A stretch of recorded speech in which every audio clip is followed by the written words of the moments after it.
संसारसारं भुजगेन्द्रहारं सदा वसन्तं हृदयारविन्दे भवं भवानी सहितं नमामि।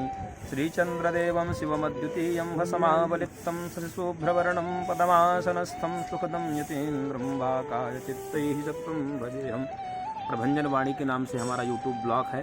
आप सभी लोग इस ब्लॉग में आज ब्रज की जो गोवर्धन है, ब्रज में जो गोवर्धन नामक स्थान है, जो भगवान के 3 पर्वतों के 3 स्वरूप में माने जाते हैं। जैसे वृषभान पर्वत को ब्रह्मा जी का पर्वत माना जाता है ना, और गोवर्धन को भगवान शिव का पर्वत माना जाता है, और एक गोकुल का भी पर्वत है ना, उसको जो है विष्णु जी का स्वरूप माना जाता है। उसी के समीपस्थ भगवान जब अपनी बाल्य लीला के अवसर पर ब्रज में आए हुए थे, उस समय ब्रज में भगवान रहे। इस समय हम आसू सरोवर के पास में आसेश्वर भगवान के क्योंकि वो आशा लेकर के आए थे कि लाला का दर्शन हमें होगा, और फिर उनकी आशा मैया ने पूरी नहीं करी थी। तिरिया हट था और योगी हट था और बाल हट था, जिस कारण से उनको जो है बड़ा ग्लानि हुई कि मैं अपने इष्ट का दर्शन नहीं कर पाऊंगा। तो उनकी आंखों से अश्रुपात हुए, तो अश्रु सरोवर बन गया, और आशा थी तो आशा निराशा में बदल गई। तो इसलिए आसेश्वर के नाम से इस स्थान में भगवान रहे, तो इसको आसेश्वर नाम दिया गया। आइए उसके बारे में, यहाँ के गोसाई जी हैं जो एक बड़े बुजुर्ग हैं, और हमारे एक मित्र हैं जिनका नाम भीम पहलवान है, और बहुत ही अच्छे पुंडरिक जी के साथ हमारी उनकी मुलाकात हुई थी अयोध्या में अपने उदासीन ऋषि आश्रम में भरतदास जी बाबा जी के यहाँ पे 22 जनवरी में जो राम मंदिर का उद्घाटन था, उस समय में आए थे। उन्हीं के गांव से बहुत समीप पड़ता है। आइए उन महाराज जी से हम लोग जानते हैं कि इस मंदिर का क्या महत्व है, और ब्रज के बारे में, ब्रज के बारे में क्या है। शिखर लीजिए, मंदिर पर शिखर लीजिए। ब्रज की इस महात्म्य को बताते हैं हमारे बाबा जी। आइए, ये अश्रु कुंड है, इसको अश्रु कुंड बोलते हैं। आइए महाराज जी से जानते हैं। हाँ महाराज जी। जय हो। आशेश्वर महादेव की जय। तो हमारे यहाँ जब भगवान कृष्ण का जन्म हुआ था, तो वहाँ पर भगवान का जन्म तो जेल में हुआ था, लेकिन वो गोकुल चले गए। गोकुल में राक्षस बहुत सताते थे। तो उनके जो मित्र थे नंद बाबा के, उनका नाम था विश्वान बाबा। तो विश्वान बाबा ने अपने मित्र को बोला कि मित्र तुम यहाँ मत रहो, और यहाँ से तुम जो है नंदगाम चलो।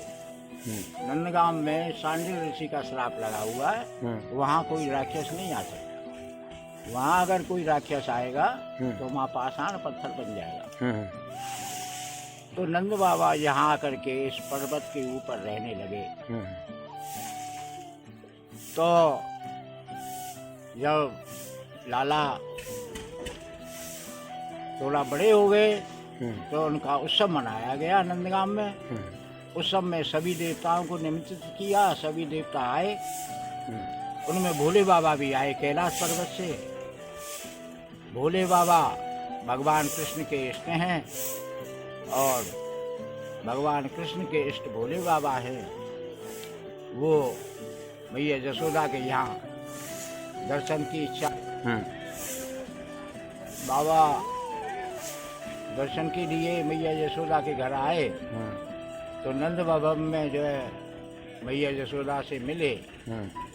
मैया यशोदा से दर्शन के लिए इच्छा किया कि मैया दर्शन करा।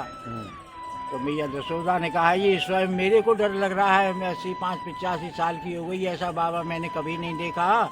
इतने मोटे मोटे उसके नेत्र हैं, इतने मोटे मोटे विशाल स्वरूप बना हुआ है, इतनी कमंडल लग रहा है, त्रिशूल लग रही है, मृगछाला लग रहा है, मोटे मोटे सरफ लग रहे हैं, बिच्छू लग रहे हैं, कातर कानों में लगी हुई हैं। ये ऐसा बाबा तो हमने कभी नहीं देखा। बाबा मैं दर्शन नहीं कराऊंगी, मेरे को खुद डर लग रहा है, मेरा लाला छोटा सा है। तो बाबा बोले, मैया ये लाला छोटा नहीं है, ये विश्व को रचैया है, ये विश्व को रचैया है, प्रतिपालन चराचर को। ताकू बालक जान मैया तू अचरा पे बाबत है। मैया ये विश्व की रखवाली करने वाला है, विश्व का पालन करने वाला है, ये बच्चा नहीं है। तो मैया मेरे को दर्शन करा। बाबा मैं दर्शन नहीं करा सकती, जो चाहिए जो तेरे को ले जा, लेकिन मैं दर्शन नहीं कराऊंगी। तो मैया मैं भी साधु हूँ, मैं योगी हूँ, मैं यहीं पर अखाड़ा लगा दूंगा और यहीं धूना लगा करके तेरे दरवाजे पर वास करूंगा और दर्शन करके ही जाऊंगा। चाहे तू लाख यत्न कर, लेकिन मैं दर्शन कर ही देकर जाऊंगा नहीं। अब तो बाबा बैठा रहे। मैया बोली बाबा बैठा रहे, अपना दरवाजा बंद कर लिया और जो है जब दरवाजा बंद कर लिया, मैया बहुत ज्यादा जो है क्रोधित हो गई और बाबा उधर में बहुत बड़ी भारी फिर से दर्शन करने के लिए आए। जब दर्शन करने के लिए आए, मैया दसूना ने मना किया, मैं दर्शन ही नहीं कराऊंगा, और जो तुमको चाहिए सो ले बाबा, लेकिन मैं दर्शन नहीं करा सकती, मेरा बच्चा तो छोटा सा है। तो मैया ये बच्चा छोटा नहीं है, ये विश्व को रचैया प्रतिपालक चराचर को सातों बालक जाना मैया ये छोटा बच्चा नहीं है, इस संसार का पालन करने वाला है। चाहे कुछ भी है, मैं तेरे को दर्शन ही नहीं कराऊंगी, और चाहिए सो ले जा। सब बात ठीक है। मैया ने दरवाजा बंद कर दिया। बाबा जी खड़े रहे दरवाजे पर। भगवान कृष्ण बोले बाबा के इसने भगवान कृष्ण उन्होंने सोचा अरे मेरा जो है भक्त और जो है यहाँ दर्शन के बगैर जा रहा है, तो मैं इनको फेर ना करूँ। तो भोले बाबा को बोला कि जा तुम जो है जाकर के कुछ विश्राम करो और भजन करो, सब करो, ये मैया तुमको दर्शन नहीं कराएगी। ये तो बालक योगी है और चिड़िया, ये तीनों आटे मिल गई हैं। तो वो भगवान ने इनको प्रेरणा किया और इन्होंने आकर के यहाँ तप किया। तप करने से ये कुंड आशु कुंड बना। आंसू कुंड मतलब तब के प्रभाव से कि बाबा यहाँ निराश हो गए, मतलब जब मैया ने मना कर दिया तो भोले बाबा यहीं आ गए और फिर वो कष्ट के मारे उनकी आंखों से अश्रु निकले, तो यह आंसू सरोवर बन गया, आंसू सरोवर बन गया। हाँ, और फिर दोबारा लाला कृष्ण रोने लगे। हाँ, आंसू सरोवर बन गया। उसके बाद फिर कैसे मिले मैया जसोदा के यहाँ लाला रोने लगे। अच्छा, मतलब जब यहाँ चले आए तो रोने लगे उनको याद करके। उपाय नहीं होगा। हाँ, ये दर्शन को तुम नहीं करा सकते हो बाबा, इसको तो मेरे ही करने से होगा। तो उधर लाला रोने लगे, उधर बाबा रोने लगे, उधर बाबा रोने लगे तो ये कुंड बना। उधर लाला रोने लगे तो गोपी ग्वाल सब इकट्ठा हुआ। इकट्ठा होकर के सब गोपी ग्वालों ने माँ से पूछा भैया क्या हुआ? अरे एक बाबा आया था, मैंने तो उसको दर्शन नहीं कराया। दर्शन नहीं कराया, अरे तो भैया वही टोना कर गया। वही टोना कर गया। ग्वाल बोले कि भैया वही टोना कर गया है, और वो किधर गया है हमको बताओ, हम ढूंढ ढांढ के लाए। तब लाला की शांति आएगी। तब गोपी लोग जो सब आए और आकर के यहाँ बाबा जो के अपना जो धारा बहरा रहा था, आंसुओं की धारा में बैठी हुई थे, यहाँ कर रहे थे। बाबा बाबा आवाज लगाई। बाबा ने बोला देखा, अरे अरे बाबा तुम चलो यशोदा के घर। वहाँ पर लाला को नजर लग गई है, तो वहाँ राई नॉन कराना है। अरे हम तो अभी आए थे, भैया ने दर्शन कराया नहीं, हमको भगा दिया वहाँ से। तो अब भैया कैसे दर्शन कराएगी? बोला आप जरूर कराएगी। अब उसकी लाला को नजर लग गई, राई नॉन करवाएगी, इसलिए चलो बाबा गोपी वालों के साथ गए। जाते ही जब कब्र में पहुंचे तो लाला बाबा को देख करके एकदम शांति हो गई। शांति हो गए तो माँ को भी बड़ी शांति हुई। यशोदा मैया बड़ी प्रसन्न हुई। लाला ठीक हो गए।